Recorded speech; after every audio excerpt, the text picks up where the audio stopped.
योगी सरकार ने बेसिक शिक्षकों के ऊपर एक बम फोड़ दिया। अब बम क्या फोड़ा है, सबसे पहले योगी जी का ये लेटेस्ट भाषण सुनिएगा, स्पीच सुनिएगा। दूसरा, अगर एक ग्राम पंचायत फैली हुई है, 2-3 विद्यालय अलग जगह हैं और विद्यालय कहीं 10 विद्यार्थी हैं, कहीं 15 हैं, कहीं 25 हैं, अगर इन तीनों को मिलाकर के हम एक कर लें और तीनों को मिलाकर एक करके वहां शिक्षकों के रेशियो को ठीक कर लें, तो मुझे लगता है कि बच्चों पर भी और शिक्षा पर भी बड़ा उपकार होगा ये बेसिक शिक्षा परिषद का। क्योंकि एक शिक्षक और 15 बच्चे, क्या मतलब, 1 से 5वीं तक क्लास चलनी है। कैसे आप न्याय कर पाएंगे जब बच्चे पे ज्यादा ध्यान देना है?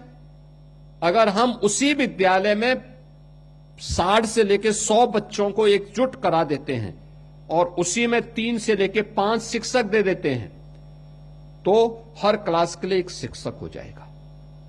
अगर कभी किसी शिक्षक के घर में कोई कार्य पड़ा, एक नहीं भी आया, तो भी 4 शिक्षक उस विद्यालय को आसानी से चला सकते हैं। और मुझे लगता है इसके लिए भी हमें अपने आप को तैयार करना होगा। साथियों, अब यहाँ पर हम बात करेंगे कि सरकार कितने नामांकन वाले स्कूल को बंद कर सकती है। जैसा कि योगी कह रहे हैं कि 25 स्कूल का नामांकन है, उनको बंद किया जाएगा। और जो अगर स्कूल बंद भी किए गए तो जो शिक्षक है उनका क्या होगा? क्या उनको चॉइस दिया जाएगा दूसरे ब्लॉक चुनने का, या फिर उनको उसी ग्राम पंचायत में रखा जाएगा? सारी जानकारी मैं आपको बताऊंगा, बिल्कुल रियलिस्टिक। मैं यहाँ पर इन्फॉर्मेशन ऑफिशियल लेके आता हूँ, यहाँ पर मनगढ़ंत बातें नहीं करता हूँ। अतः आप हमारे चैनल बेरोजगार हेल्पलाइन को सब्सक्राइब कीजिएगा। हम सरकार से जुड़ी हर योजना, हर नौकरी, हर चीज को यहाँ पर लेकर आते रहते हैं। यहाँ पर आपको सच मिलेगा। काफी लोग झूठ बोलते हैं, लेकिन मैं यहाँ पर बिल्कुल ओरिजिनल बात करता हूँ विद फैक्ट। तो चैनल को सब्सक्राइब कीजिए। देखिएगा, सरकार प्राइमरी स्तर काफी अच्छा कर रही है, आप देख भी रहे हो। कंपोजिट विद्यालय बनाए गए जो एक ही प्रांगण में थे, प्राइमरी और जूनियर, उनको एक कर दिया गया।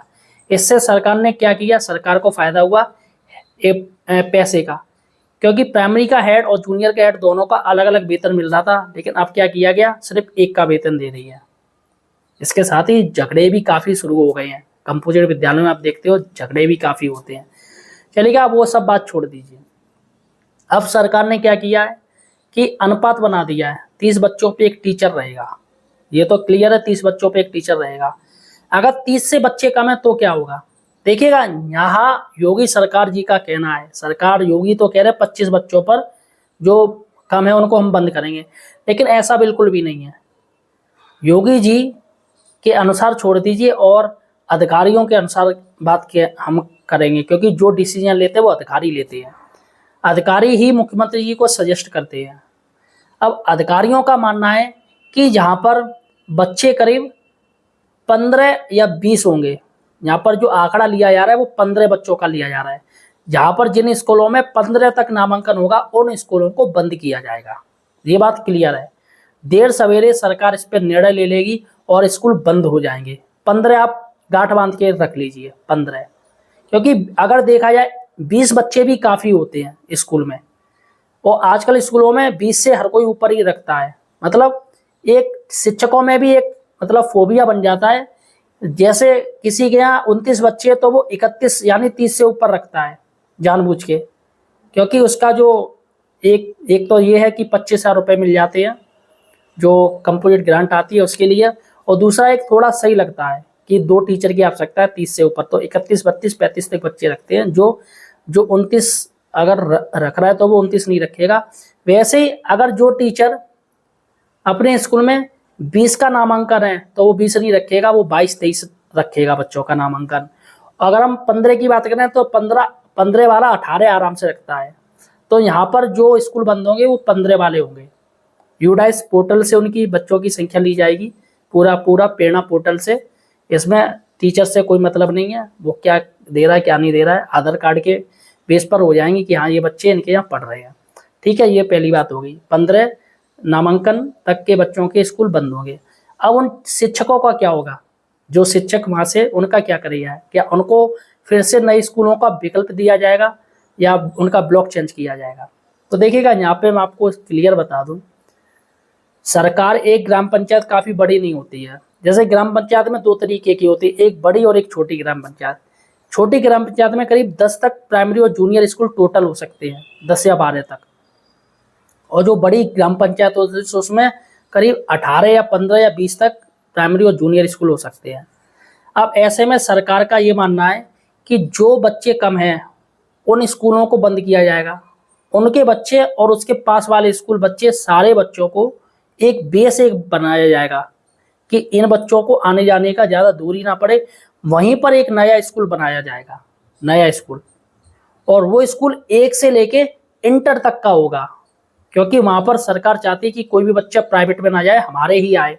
अब सरकार 8 तक बना रही तो वो इंटर का भी तो कर सकती है।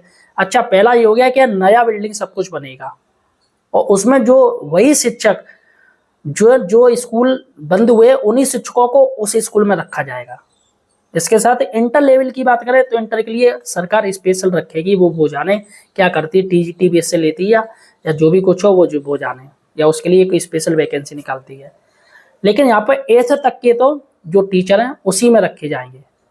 ये पहली बात हो गई, मतलब कहीं नहीं जाएंगे, उसी ग्राम पंचायत में रहेंगे। बच्चों के अनुसार सारे बच्चे इकट्ठे हो जाएंगे और भी बच्चे आ जाएंगे, थोड़ा माहौल अच्छा मिलेगा। और दूसरा ये कि सरकार बिल्डिंग ना बनाए, वहीं कोई प्राइमरी या कोई जूनियर ऐसा स्कूल है जो काफ़ी बड़ा है, काफ़ी बड़ा प्रांगण है, सब कुछ उसका बड़ा है, तो हो सकता है उसी को वो केंद्र बना दे और उसमें ही जो स्कूल बंद किए जा रहे हैं, और भले ही वो स्कूल है जिसमें 15 बच्चे हैं और वो काफ़ी बड़ा है, तो हो सकता है आसपास के स्कूल जो बंद किए जा रहे हैं वो उसी स्कूल में ट्रांसफ़र कर दिए जाए बच्चे और वहीं पर शिक्षकों को रखा जाए। ये एक ऐसा ऑप्शन हो सकता है। अब मान के चलिए कि इसमें जो बच्चे कम रह गए लेकिन टीचर ज़्यादा होगा, उनका क्या होगा? तो जो एक्स्ट्रा टीचर होंगे उनको दोस्तों सरकार सरप्लस में लाएगी, सरप्लस में लाके उनको अन्य स्कूलों में भेजा जाएगा। देखिएगा, ये योगी सरकार है, किसी से नहीं डरती है। आपने देख ही लिया कितने कितने कड़े फैसले लिए हैं। तो सरकार को सत्ता से कोई मतलब नहीं, वो फैसले ले रही है बच्चों के हित के लिए।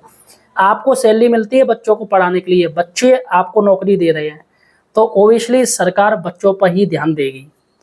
ये मैंने आपको बता दी। और जो सरप्लस होंगे टीचर, अब इसमें सरप्लस कैसे वो आंकड़ा करेंगे कि नए शिक्षकों का या पुराने शिक्षकों का? तो यहाँ पर ओबियसली नए शिक्षकों को सरप्लस में रखा जाएगा, क्योंकि पुराने टीचर सीनियर हो गए तो सरकार थोड़ा सीनियरिटी को लेके भी थोड़ा वो है। और होता क्या है कि यार कोर्ट में फॉरेन टीचर चले जाते हैं, आजकल ऐसे ऐसे टीचर हैं छोटी छोटी बात के लिए कोर्ट में चले जाते हैं, जिससे सरकार को नुकसान होता है। जो प्रोजेक्ट उनका इस साल होना, 1 साल में होना, उसे पूरा होने में 5-5, 6-6 साल लग जाते हैं। तो सरकार ये जो स्कूल है वो सरप्लस वो सिर्फ सहायकों को बनाएगी, जो नए आए हैं टीचर उनको ही अन्य ब्लॉकों में भेजेगी अगर जरूरत पड़ी तो ये सरकार की पूरी आइडियोलॉजी तैयार है और योगी जी ने कह भी दिया है। इसके साथ ही जो पुराने जो स्कूल है उनका क्या होगा, जो स्कूल जो बंद किए जा रहे हैं उनका क्या होगा? तो देखिएगा, उन स्कूलों का सरकार बारात घर बनाएगी, बारात घर बनाएगी। पंचायत घर तो वैसे ही बने हुए हैं, तो उनका काम रहेगा सिर्फ बारात के लिए। और हो सकता है कोई बड़ा स्कूल, उसका मैदान बड़ा है तो उसको स्पोर्ट्स में बदल दे, स्पोर्ट्स क्लब में। वैसे भी आजकल सरकार को जमीन कम पड़ रही है गांव में, तो हो सकता है कि सरकार उसको स्पोर्ट्स बना दे, जैसे बच्चों के खेलने के लिए आउटडोर इंडोर गेम रहे। और बारात घर तो कंपलसरी बनेगा ही बनेगा। फिलहाल दोस्तों ये जानकारी है जो कि मैंने आपको ऑफिशियल बताई है और यहाँ पर योगी जी का अपने स्टेटमेंट जान भी लिया था। फिलहाल आपका क्या कहना है मुझे कमेंट सेक्शन में जरूर बताइएगा। आप प्राइमरी में हो या जूनियर। अच्छा, एक चीज़ मैं बता दूं, ऐसे ऐसे स्कूल हैं यहाँ पर 32 बच्चों में 5-5 टीचर हैं, 6-6 टीचर हैं। क्या आपके भी आसपास भी ऐसे स्कूल हैं जहाँ पर कम बच्चों में ज़्यादा टीचर हैं? तो मुझे कमेंट सेक्शन में बताइए। हमारे बेरोजगार चैनल को सब्सक्राइब जरूर कीजिएगा। धन्यवाद।